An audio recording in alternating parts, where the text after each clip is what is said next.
The U.S. Navy supervisor of Salvage had been on the breakwater since Monday. It was Thursday now, 4 days into a job his team had expected to finish in one. The wreck they were working was a 60-foot commercial fishing trawler called the Edna wooden-hulled, built in 1961, lying nose down in 32 feet of murky harbor water off the coast of Rockport, Maine, with her stern caught on a submerged granite shelf that jutted from the harbor floor at an angle that made every conventional lift attempt a mechanical argument nobody was winning.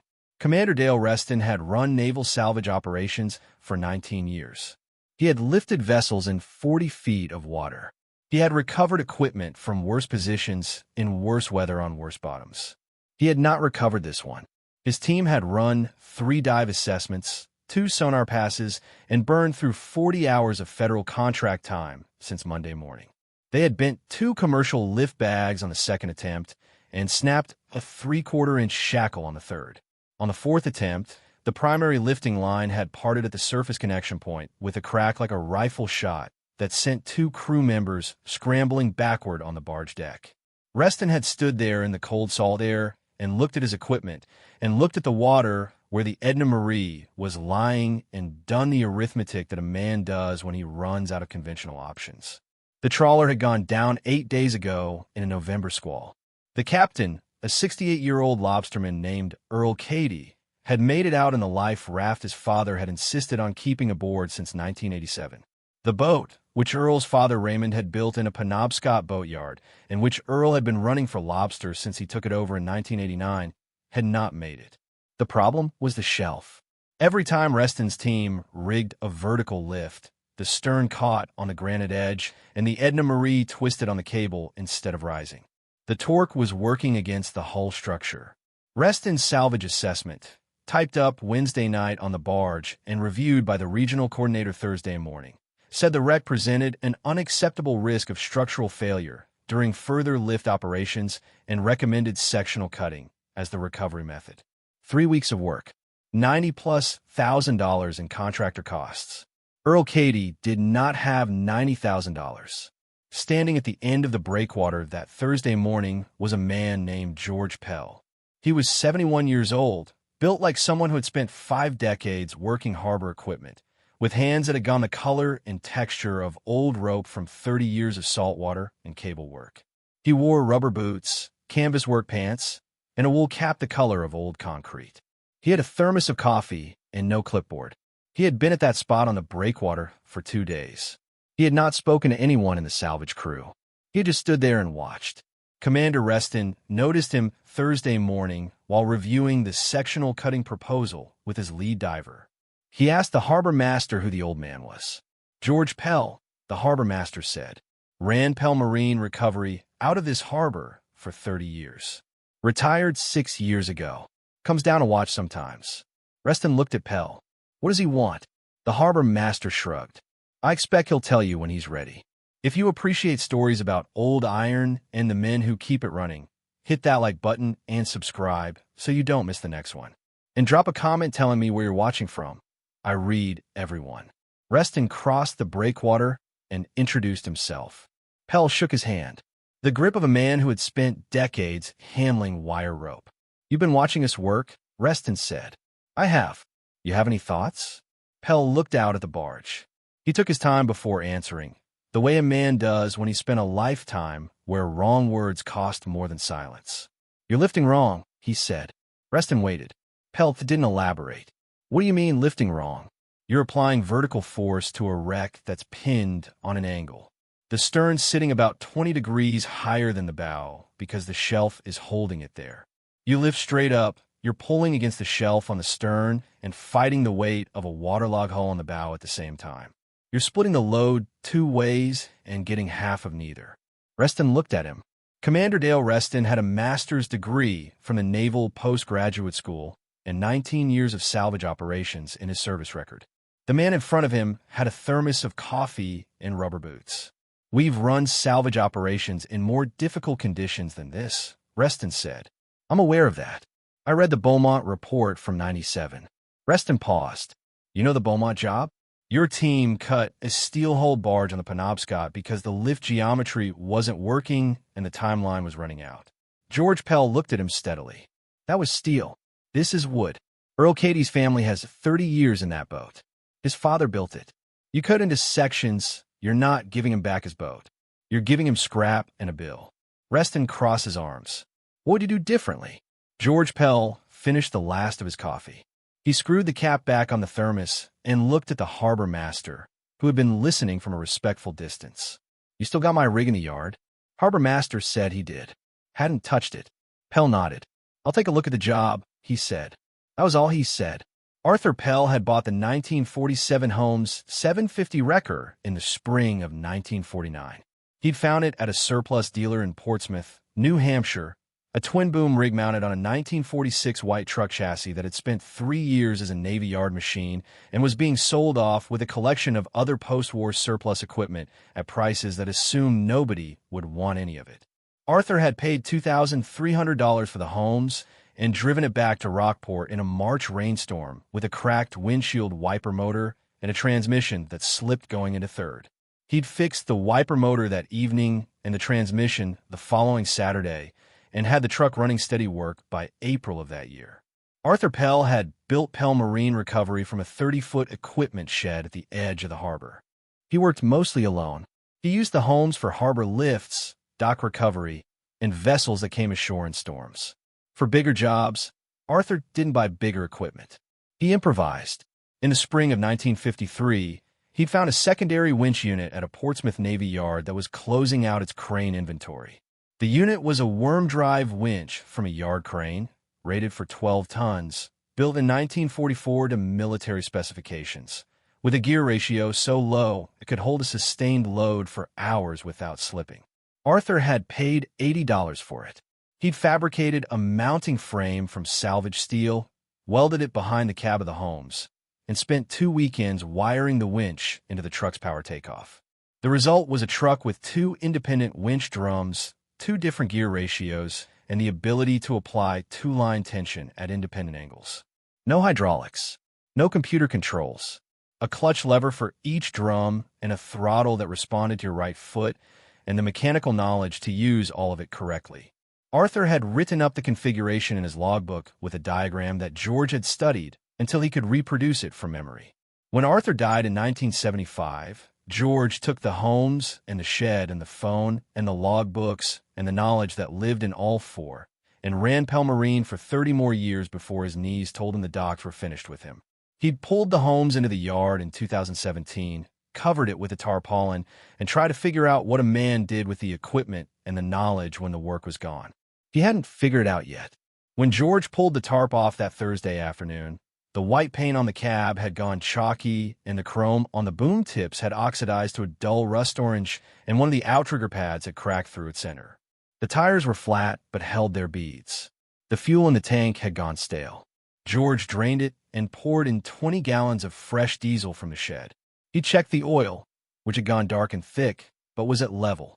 He primed the fuel system the way Arthur had written it needed to be done after sitting, cracking the injector line, nuts one at a time, and cranking the engine until fuel showed, then tightening them back. He turned the key. The starter ground for 4 seconds, and then the flathead 6 coughed twice and caught, running rough and uneven, black smoke pouring from the exhaust stack, and then it smoothed, and the idle settled into the lumpy, mechanical thump that George hadn't heard in 6 years. He sat in the cab with his hands on the wheel and listened to his father's engine run. Commander Reston was standing in the yard. He had come over from the barge to watch. He watched the Holmes idle for a minute without speaking. Then he said, "That rig is a 1947. George stepped down from the cab. 46 chassis, 47 boom. The secondary winch behind the cab is a 44. Navy surplus, actually." Reston looked at the winch. "What's the gear ratio?"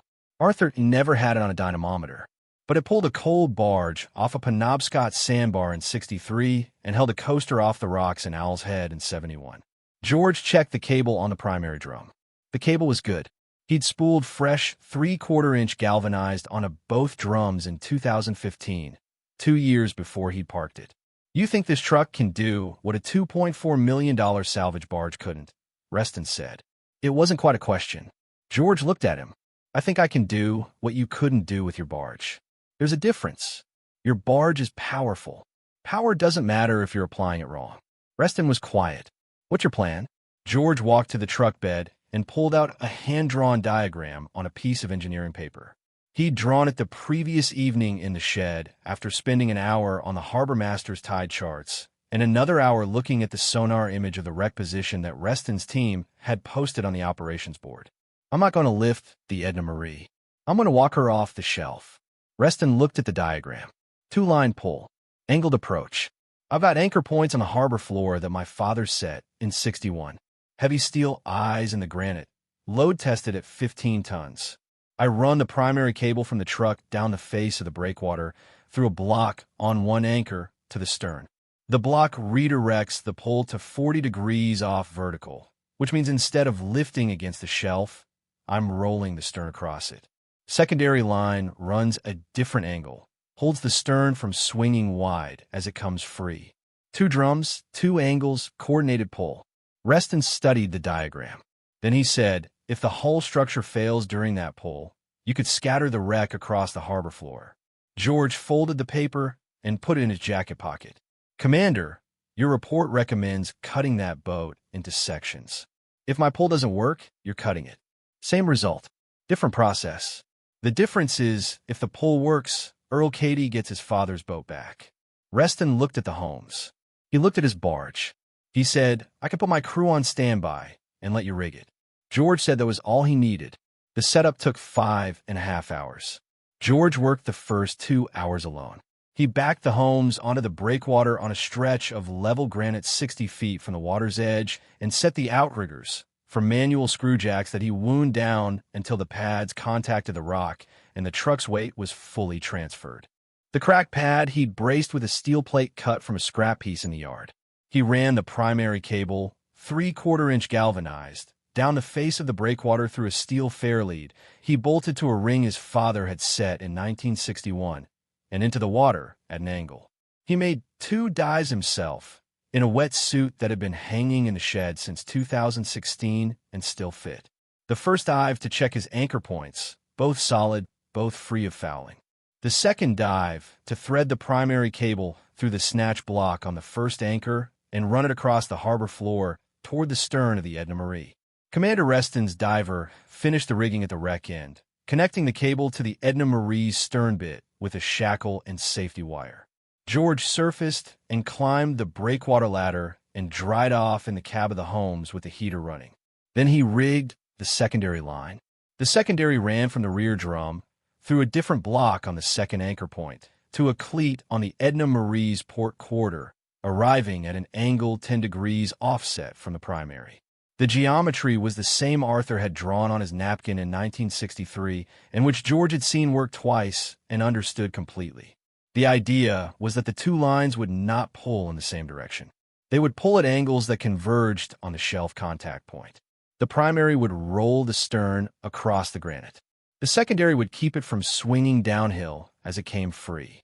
Between them, they would walk the wreck off the shelf the way you walk a piece of heavy furniture around a corner. Not by brute force, but by controlled direction. Reston had watched the rigging process without comment. His salvage team watched from the barge. The harbor master sat on a bollard. A crowd had gathered on the breakwater by mid-afternoon, mostly lobstermen and dock workers who'd heard what was happening from a network of informal communication that moves faster in a working harbor than any radio. Earl Cady was there. He stood at the far end of the breakwater with his hands in his jacket pockets, and his face composed in the careful stillness of a man who has already lost something and is trying not to hope too hard for it back. One of Reston's crew members, a young salvage diver named Torres, had been watching George rig all afternoon. He came over while George was mousing the last shackle pin. That 2-line angle, Torres said. I've never seen that configuration before. Where'd you learn it? George pinned the shackle. My father figured it out in '63. He had a coal barge caught on a sandbar with a cross-current pushing on the hull. He drew it on a napkin at the kitchen table, and we tested it the next morning. Torres looked at the diagram George had left sitting on the Holmes's running board. Is that the original drawing? George picked it up and looked at it. No, he said. Original's in the log book. I drew this one yesterday. If you're hooked on this story, take a second to subscribe and turn on notifications. These old iron stories don't show up on the algorithm easily, and your support is what keeps them coming. Thank you. George climbed into the Holmes cab at 4:15. The October light was going flat and gray, the kind of afternoon that give you 90 minutes before the dark comes down hard. He let the engine idle for a minute and listened to it. He checked the oil pressure gauge, which was an original Arthur-era instrument that he trusted more than he trusted most people. Oil pressure steady. Water temperature climbing toward normal.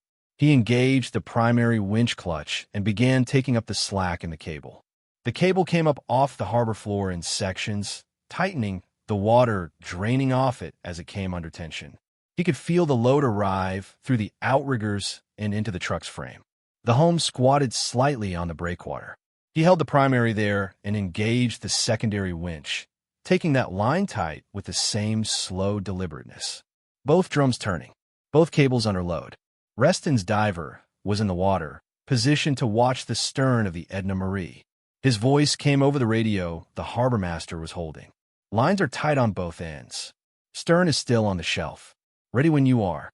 George fed both winches another quarter turn of throttle. The Flathead 6 dropped its note.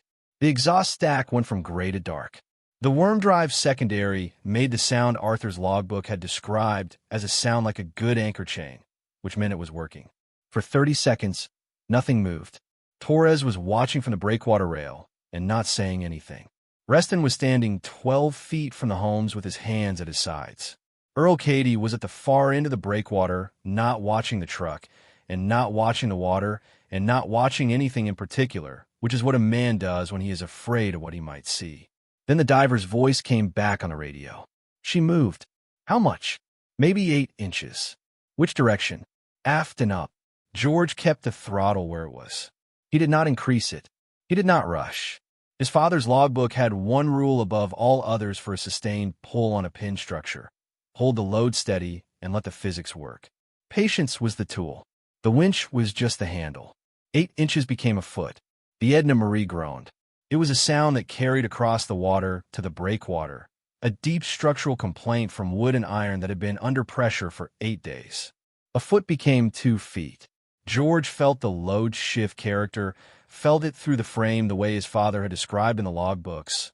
A change in the resistance, a change in the direction of force as the stern began to move across the shelf instead of being held by it. The diver came back. Stern's rotating up. Hull's bending under load, but it's holding. Keep going. 2 feet became 4. 4 became 6.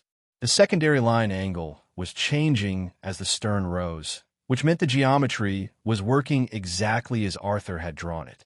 The two forces converging, walking the stern across the granite face the way you walk something heavy that doesn't want to move. 8 feet. The harbor was silent.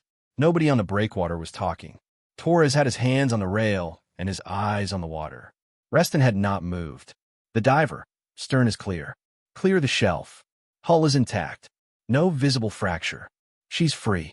George eased both winches back. He let the drums slow and stop. He held the Edna Marie in position, suspended at angle, bow still on the bottom, stern held by the 2 cable lines, while the diver completed a full circuit of the hull. 2.5 minutes. Then the diver surfaced beside the barge and gave a thumbs up to Reston. Reston relayed it to the harbor master. Harbor master held up the radio and said it loud enough for the breakwater to hear. Hull is sound. She'll float. George released both winch drums and let the cable pay out slowly, settling the Edna Marie back to the harbor floor at a reduced angle with the shelf behind her instead of under her. Then Reston's crew rigged the lift bags the Navy barge had brought on Monday. 3 of them, positioned correctly now that the stern was free. They inflated them. The Edna Marie came up. She broke the surface at 10 minutes to 6, stern first, water sheeting off her hull and off the name board that still read Edna Marie in letters Raymond Cady had painted the spring he finished building her. She floated. Earl Cady was already moving down the breakwater before she was fully on the surface. He walked past Reston and past the harbor master and past Torres and past the whole gathered crowd without seeing any of them. He walked to the water's edge and stood there looking at his father's boat floating in the last of the October light. He wasn't making any noise. His face was doing what it was doing, and the people nearby let it do that without comment, because some things don't need a witness beyond the moment itself. Commander Reston found George Pell beside the Holmes, examining the section of primary cable that had run over the breakwater edge for 5 hours. George was looking for broken strands. Reston extended his hand. George shook it. "How did you know the secondary line angle would keep the stern from swinging?" Reston said. George held up the cable to the fading light. "Check the strand. My father rigged a coal barge off a Penobscot sandbar in '63 using the same principle. He figured out that a two-line pull with offset angles gives you directional control that a single-line pull doesn't have. You can walk something heavy instead of just yanking at it." He wrote it up in his log. "I read it probably 100 times before I was 30. Reston looked at the secondary winch behind the cab. "That unit. The worm drive. I've never seen that configuration on a Holmes rig. Arthur pulled it off a Navy yard crane in '53.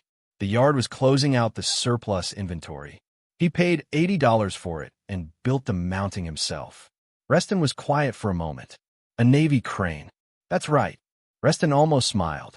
"Comes back around." He said, "The gear ratio on that winch is what let you hold the load steady during the walk. A hydraulic system at that sustained load level would have been fighting to maintain pressure. The worm drive just holds. It doesn't argue with the weight." George looked at him.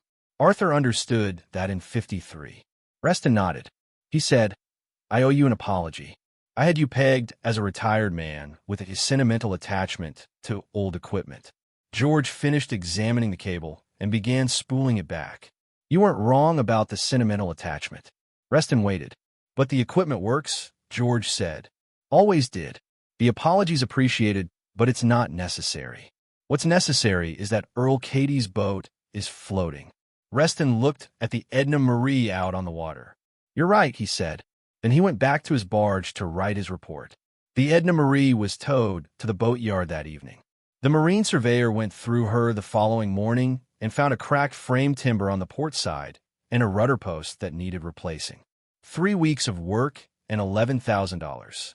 Earl Katie shook George Pell's hand in the boatyard parking lot the morning after the lift. He stood there for a moment without words, which George understood and waded through. Finally, Earl said, "My father built that boat. I was 7 years old when he laid the keel." "I know," George said. "I remember your father having her at the mooring." Earl looked at him. "You knew Raymond?" George nodded. "Raymond Katie was at the mooring next to ours from about '68 to '72. He and Arthur used to drink coffee on the dock on Saturday mornings when the weather was bad. I remember your father talking about you." Earl was quiet for a moment. He cleared his throat.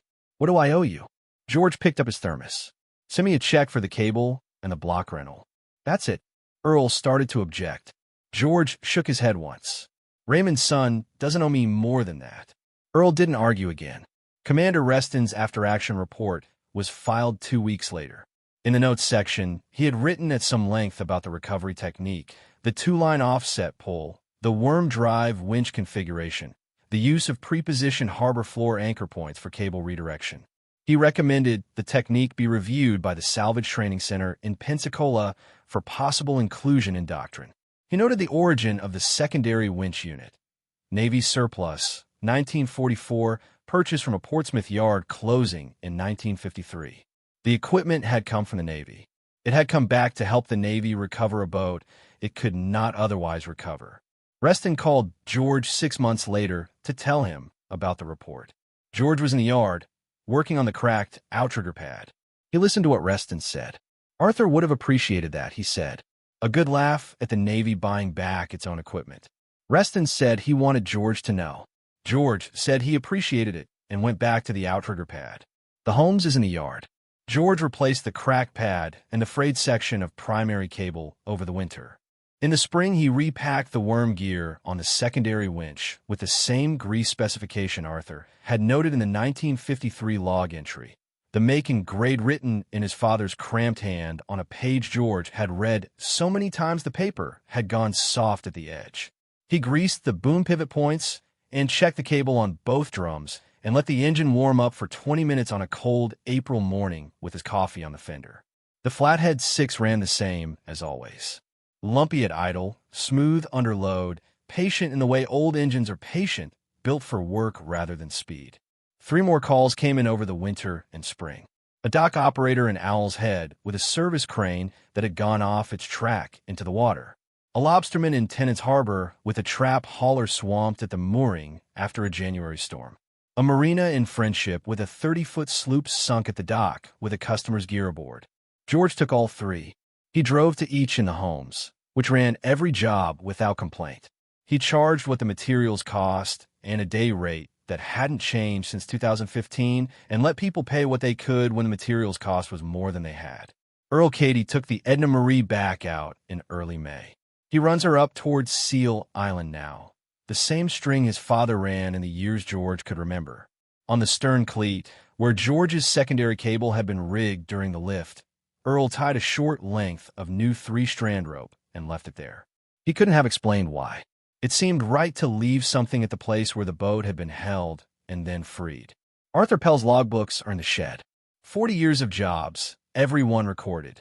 The entry for the coal barge in 1963 is there, with a napkin diagram taped to the facing page, water-stained now, pencil lines faded to gray, but the geometry still clear. After the Edna Marie job, George sat at the workbench under the single overhead bulb and opened the last logbook to the first blank page. He picked up a pen. November 14th. Edna Marie, 60-foot wooden trawler, pinned on granite shelf, 32 feet, 8 days down. 2-line offset pull, worm drive secondary, block redirect off harbor anchors. Hull intact. Vessel recovered. Earl Cady, Rockport. No charge beyond materials. He set the pen down and looked at the page. Then he looked at the 1963 entry across the book. The same problem, the same solution. 60 years between them and Arthur's napkin diagram still working. The Holmes is 77 years old. The secondary winch is 80. The technique Arthur drew at the kitchen table is 61 years old. None of it is obsolete. It was waiting, the way things wait when they were built right and maintained right and understood by the people who kept them. When the right problem comes along, the right tool answers. George Pell knows that. His father knew it before him. The Holmes knows it the way machinery knows things, through the evidence of what it has done and what it can still do when someone asks the right question. Thank you for staying with this one to the end. If this story meant something to you, check out the other Iron Witnesses videos on your screen now. There's plenty more old iron with stories to tell. Subscribe if you haven't yet. I'll see you at the next one.